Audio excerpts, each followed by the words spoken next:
You ask Tiger to solve. This deals with linear equations with one unknown. The final result is m equals -14.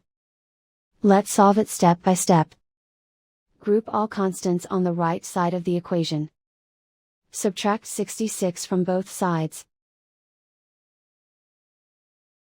Simplify the arithmetic.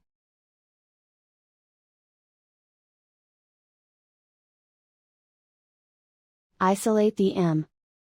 Divide both sides by 9. Simplify the fraction.